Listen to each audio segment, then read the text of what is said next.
Salam, selamat pagi untuk kita semua.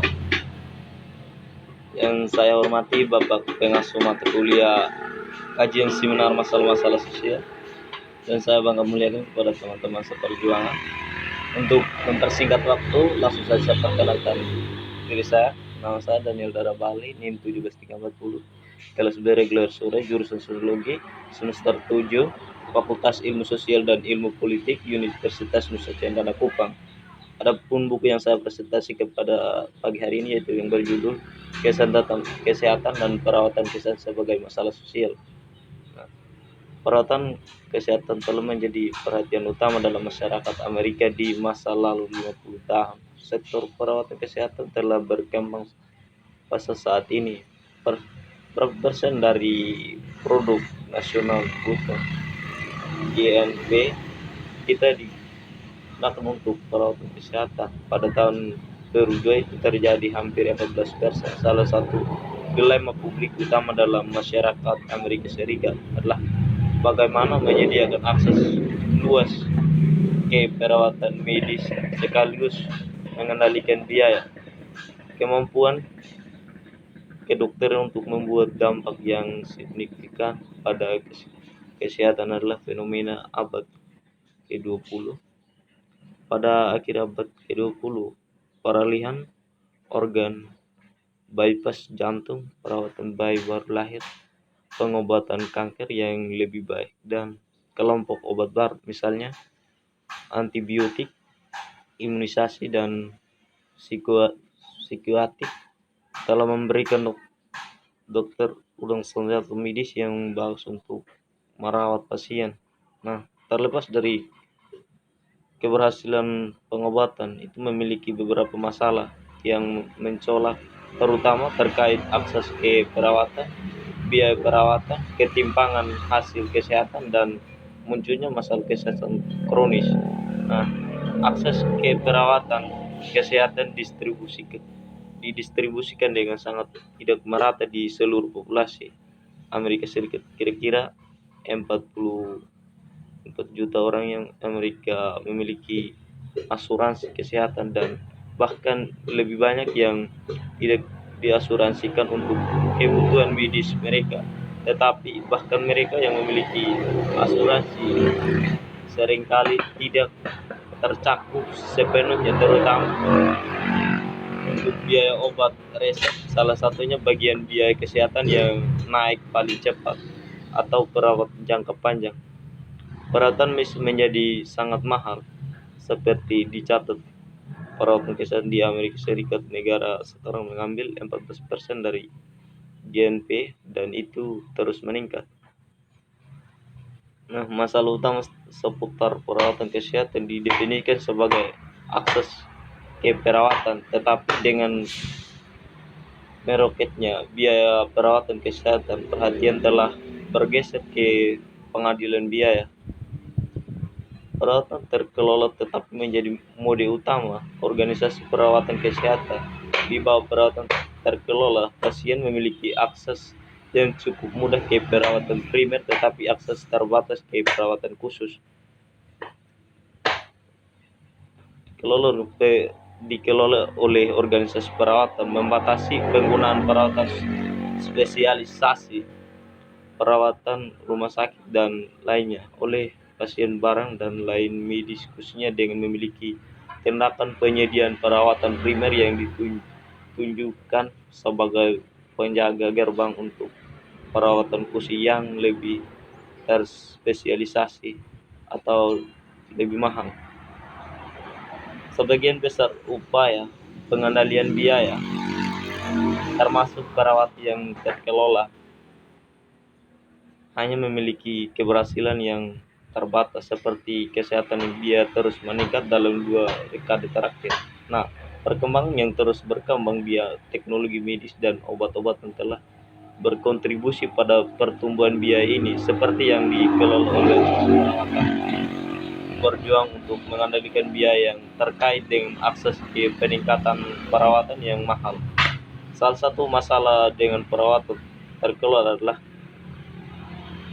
terkadang perawatan berlubang pasien dokter dan perusahaan asuransi melawan satu sama lain ketika pasien mencoba untuk mendapatkan layanan ditempatkan di tengah-tengah perawat atau upaya organisasi untuk mengontrol akses ke perawatan dan kebutuhan medis pasien mereka sebagai akibat kepercayaan pasien terhadap dokter telah terkikis.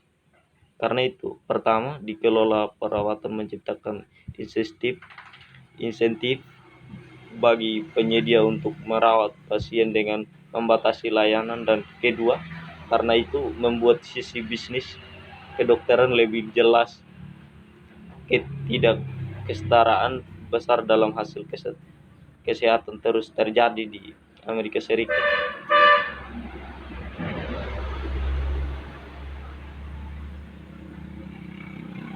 Para sosiolog telah menyebut ketidaksetaraan sosial sebagai penyebab mendasar penyakit dalam masyarakat. Banyak penelitian telah menunjukkan hubungan terbaik antara kelas sosial dan penyakit. Semakin rendah kelas sosial, semakin tinggi tingkat penyakit dan kematian.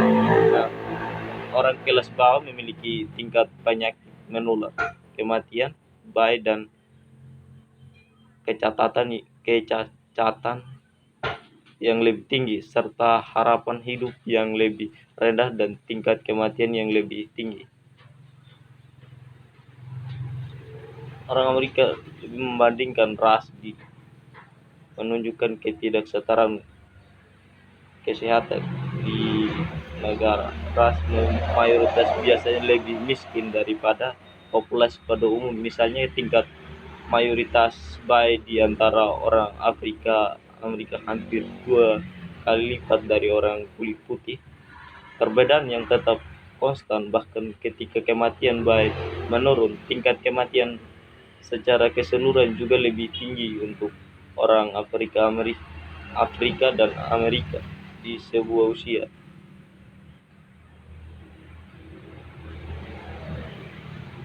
Ada beberapa masalah penting dari hal ini, termasuk yang ini. Yang pertama, semua orang memiliki hak untuk mengakses perawatan medis yang berkualitas.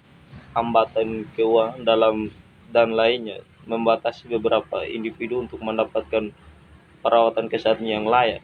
Kepedulian terhadap akses layanan tercermin dalam debat publik tentang asuransi kesehatan universal, yang mana akan menghilangkan sejumlah besar yang tidak diasuransikan. Yang kedua, lingkungan sosial dapat berdampak signifikan terhadap kesehatan dan penyakit. Klinis pendekatan cenderung untuk fokus pada pasien individu di tubuh mereka sebagai globus intervensi, tetapi pada penelitian semakin menemukan bahwa lingkungan sosial, yaitu misalnya kesenjangan sosial, dapat menjadi penyebab utama penyakit.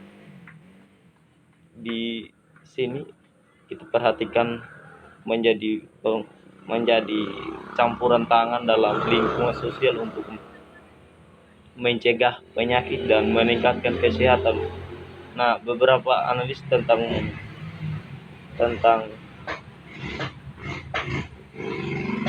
menyarankan fokus pada pendekatan. Sebagai contoh, standar pengobatan asma saat ini menekankan pentingnya pencegahan melalui pengendalian pemicu dan lingkungan melalui pendidikan pasien dalam perawatan diri, tidak hanya melalui pengendalian gejala akut melalui perawatan farmasi.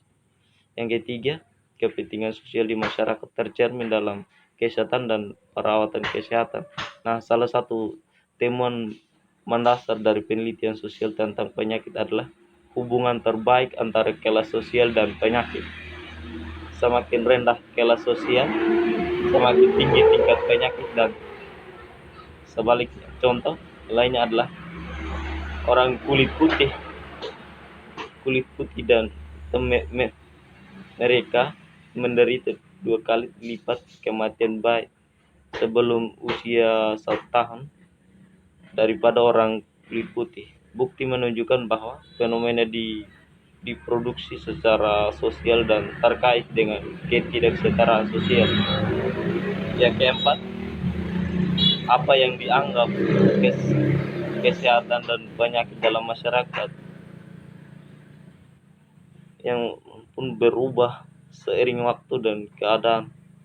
Pengobatan telah membuat terobosan besar di abad kedua dalam pengadilan penyakit menular.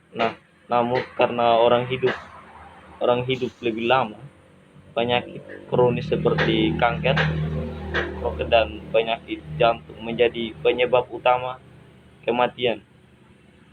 Sebab beban penyakit, perubahan, begitu pula pendekatan medis dan masalah petugas yang mungkin mereka bawa.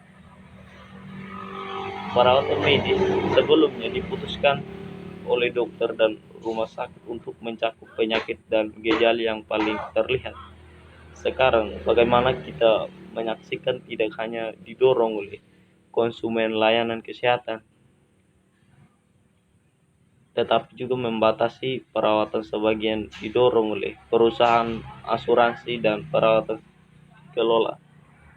Yang kelima, lebih banyak perawatan kesehatan tidak selalu lebih baik. Meskipun ada beberapa masalah kesehatan penting yang tidak ditangani, mungkin ada masalah lain yang juga ditangani secara berlebihan.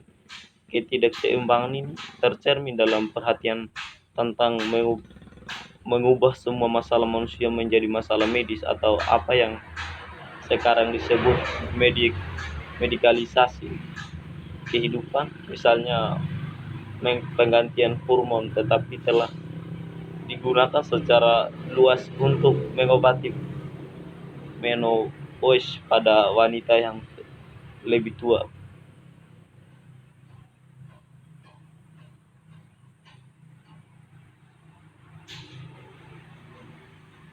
Kesimpulan, tujuan dari makalah ini adalah untuk mengembangkan gambaran sejarah sosial dari jurusan tersebut, didukung struktural dan budaya dari gagasan bahwa bentuk-bentuk perilaku minum menyimpang tertentu harus dianggap sebagai contoh penyakit.